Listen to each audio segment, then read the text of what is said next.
Having served in our convention for a number of years in a number of capacities, as well as serving our denominational family, as a pastor, as a moderator, as a state president, as a national leader in our Congress area, and now national leader in our disaster management, I've witnessed a number of the changes that has occurred in our convention over the years.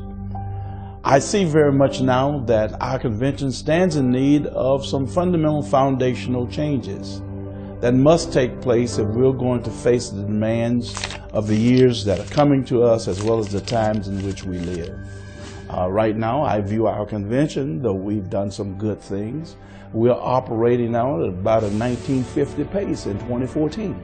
And so we've got to bring up our organizational management, administration, finances into this particular era if we're really going to make the differences in the global community that I believe God is calling for us to make. I will be a resident president. I will operate not only my presidential duties, but as well my presidential stationing out of the office of our headquarters, as well as bringing into the headquarters other executive offices to serve across the many facets of our convention. As president of the National Baptist Convention, I will put together a team of critical thinkers who will serve to share their expertise across many varied areas and interests of National Baptists. I like to see on this team Christian ethicists. I'd like to see Christian accountants. I would like to see people from our business community, as well as those persons who have great skills at strategic planning and so forth, that together, under my leadership, we will be able to develop a course and plan that will nurse us into this day and time that we can have relative and valuable ministries. In my administration, it is ours, even at present, to have women on our executive team. We want women at the table. We are incorporating, as a part of this executive team and thinkers movement, paradigm shifters, as I'm calling them, young people, especially of the millennial generation, who still hold on to traditional values, their thought process, that again, as a part of the fabric of National Baptists. Another critical group is the group of our young pastors. We want them again, and we have already included them as a part of this paradigm shifters, rethinkers group. As president, I will reorientate and realign our board of directors. Right now, we have a board of directors, but the truth of our convention is we have been presidentially driven based upon the personality or the idiosyncrasies of the president. There is no board of directors to serve to help maintain and protect the mission of the institution. And it is my belief that there should be that check and balance. And so I will see to it that we will have a functioning board of directors, but not just to serve as a board of directors. Our board of directors, by way of our Constitution, are state presidents, gentlemen or ladies. Certainly we don't have women in those capacities now, but who gives leadership at our various state levels. It's important for them not only to give leadership as a board member to the national director, but they become the first person to take the National Baptist programs back down to their state levels. We're not seeing that working today in congruence with the convention and the convention's programs. We go to super expensive conventions that's costing us more than $50 million a year just to convene, where we meet, we greet, we eat, and we preach, but we walk away with little substance. And when we total out what the air cost, super high hotel cost, the super high cost of 2 eggs, hash browns, and 2 strips of bacon cost, we've spent and left in cities $50 million with very little resources left for us to do the purpose of why we meet.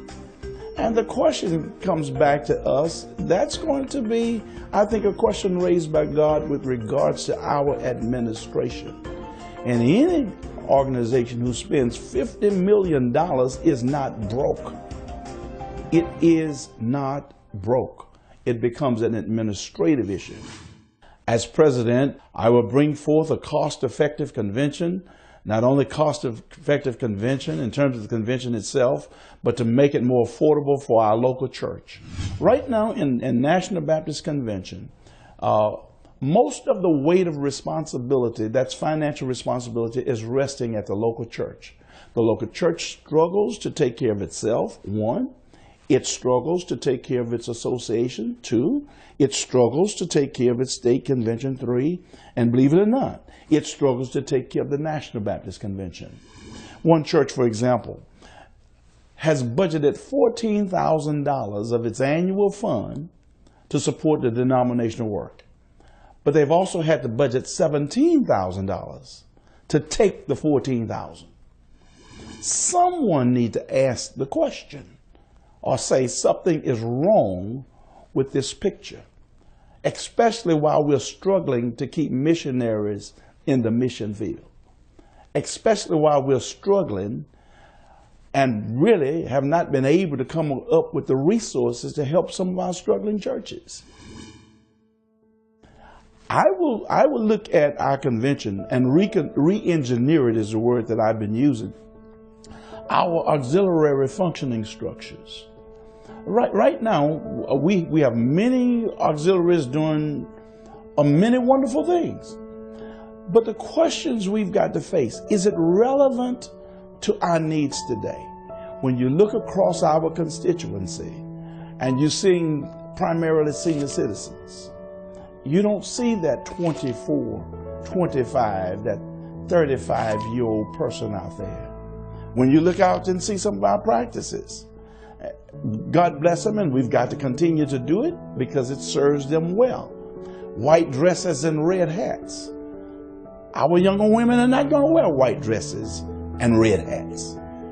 And if we don't build the bridges now to connect our present to our future, unfortunately, there's a chasm that we're going to fall in. And these are the kinds of changes that we need, that I believe God has given me the vision to bring to National Baptist, to incorporate, that we might have a future, but a very vibrant present, a very vibrant right now. We must realign our total financial system if we're going to be viable to do the work that God has called for us to do.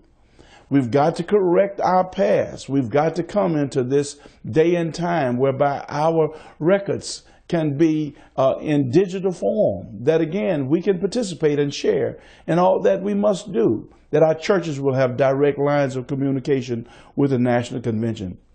I believe with these changes made at the convention level, it will be more valuable to the membership.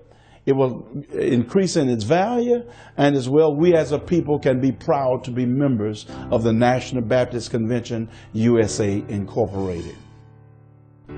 I think we must fully understand that the kingdom of God embraces a number of denominational, non-denominational brothers and sisters who approach God from different ways of beliefs.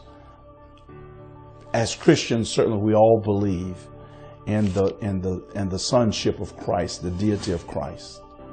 As National Baptists, we are part of that large community. Those communities are organized communities, and again, where there are seats, such as the World Council of Churches and other seats, and seats more pertaining to our Baptist denomination, National Baptists must be seated at those tables. At those tables, strategies are formed with regards to how world issues are dealt with. And again, I think missing today is the voice of National Baptist Convention. I will see to it that we are not only seated, but we are participants in such global discussions.